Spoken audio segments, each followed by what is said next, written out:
Hey everybody, it's Mike from the HomeHappy team. I'm here with a guest today. I think it's going to be very exciting for you to learn about. Anissa is here. Tell me a bit about your company and the name of it and everything. Yeah, thank you so much, Mike. I'm from Oh My Good Mess, and we are a home and corporate organizing company. So myself and my partner, Luciana, we're professional organizers. And what that means is we come in and we help people declutter and make their spaces more functional and sort of support how they work and live.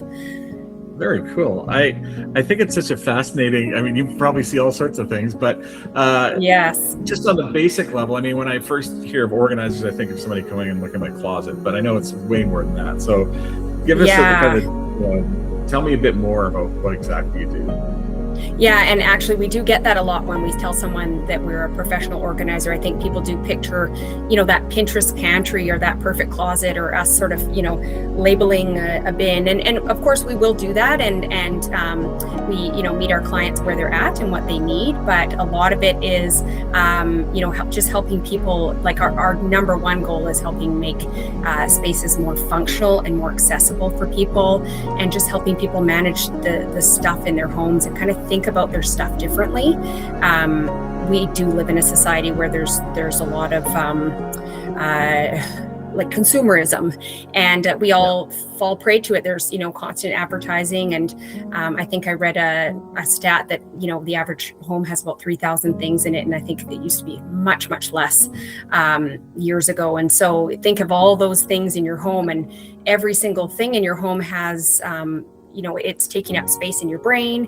It's something that you have to find a home for in the home. It's something that you have to care for. So if it's clothing, you have to, hang it or wash it, fold it, all that stuff. And it's, that's a lot of stuff to be managing. So it naturally can build up and get really overwhelming if it's not kept organized. So that's where we come in. I love that. And I love how passionate you are about it. I know I've heard a little bit about it, and I love, when you talk about a family that's at their, they're stressed out because they have so many things. The last thing they can do is fix their house. And I know you've talked about how you can do that. And I think that's amazing.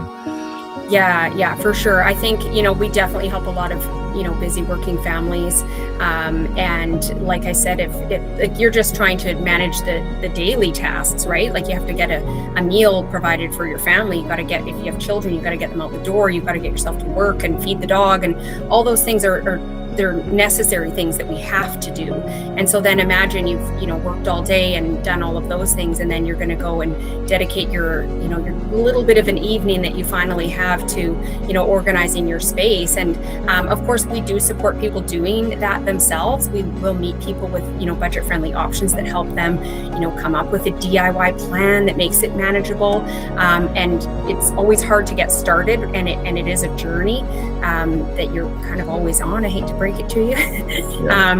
But we will help people get to that place where they can manage, and then it's simple habit changes and resets that they will make into their daily lives and their routines. And then it's like it's just a simple thing in the morning and in the evening, instead of really starting from just that place of such overwhelm. So yeah, and I love what you're I've read about changing your habits and trying to be more efficient, and to me, like, even if you help people be 10% more efficient with that daily routine, that's 10% more time they're going to end up with, that allows them to maybe be stressed a little, and it's such a good positive thing. So yeah, that's really cool. And I know you mentioned also, like, with older folks who have to downsize and those kind of things, that's got to be really emotional for them in those situations. And, yes, for sure. I think really managing, it's not just managing, let's get this stuff, decide, are you keeping your list going? What's happening? It's really honoring those things. Those are memories that somebody has. Sometimes they're like a past self.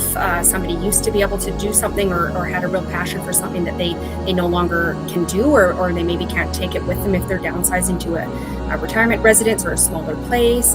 And same thing, sometimes people will buy something that they always intended to maybe learn to play the guitar or different things, and when they're looking at these things, they have just such a range of emotions that we need to honor that and give space for them to feel those and come up with some solutions, for them to be able to move forward and feel good and not, that guilt about it. If they do let it go. So sometimes we'll help them, maybe put together a little photo album. They can take photos of some of those things that they had memories of, but they don't need to necessarily take the physical thing with them. And or maybe journal about it or things like that. And we don't ever pressure anybody to let go of something either. Our job is to help really to guide those decisions and let somebody come to that on their own too. So but emotions are a big part of it. I love how, you do take that into account and it, like you would never, I love that you would suggest something, but it's up to them. Like, it's not like you have control of them all the time. And every situation is obviously pretty unique, I'm sure. And yes. And people will have emotional ties to things. You probably wouldn't necessarily think that, but I'm sure you learn about it. And I love the idea of even just taking a photograph or something, just so that at least they have the memory in some form and lets them move on with where they're going or whatever. Yeah.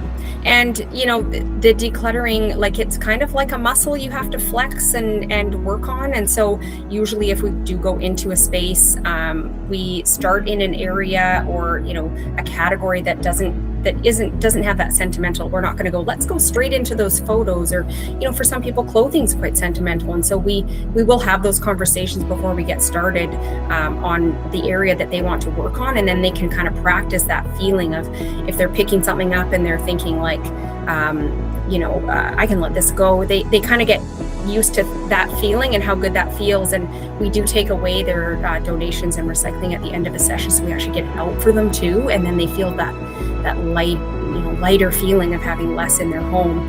And because otherwise, if we leave it there, then sometimes it gets back into the fray, or then it's another job that they have to do at the end of the day, or the end of the week. And so we try to get that off their plate, and then they start to almost get excited, and they might start out with a real big maybe pile, like I don't know about this. So we keep it, we set it aside, and then when we come back, so often they're like, what was I thinking wanting to keep that? Because they just are like, they feel so much better about the session we had, the previous one, and the stuff they let go of, and then they're like, what else can I let go? They really see the things that have value to them. It like kind of opens that up. So, and you were mentioning that you quarterback like the movers or the storage or charity or whatever, and that's really cool too. Yeah, and like I said, just trying not to create so many more jobs for our client. If they have, if they are undergoing a move, there's so much to think about, and it's just I've never heard of a move that's like not stressful. Even if you're excited for the new chapter, it's stressful, and there's so much unknown, and so we definitely will oversee the move. So we kind of can do that move management where we're actually hiring the movers, hiring the cleaners, coordinating with the realtors and mortgage brokers and that sort of thing, and really helping make that all come together so that the move goes smoothly. And then if they're moving locally, we will also unpack and set them up in their new place, so then they're just ready to move right in. That's amazing. I think it's such a great service. We can probably go on and you can probably tell a whole bunch of stories, but I think we'll just wrap it up there, and we're going to put your contact info on there. People can reach out on your website or call you or email, or anything else that we should mention about that? No, I don't think so. I think that's great. I think they'll be able to find a lot on our website about what we do. We help corporations as well, and we have some of those other options like virtual sessions and even focus accountability sessions. So we really provide a lot of options for our clients to help themselves get organized. Well, this has been great. Thank you so much for your time, and I really appreciate it. Thank you. Thanks so much, Mike. We'll probably do another one of these. Sounds good. I look forward to it. Thanks. Thank you.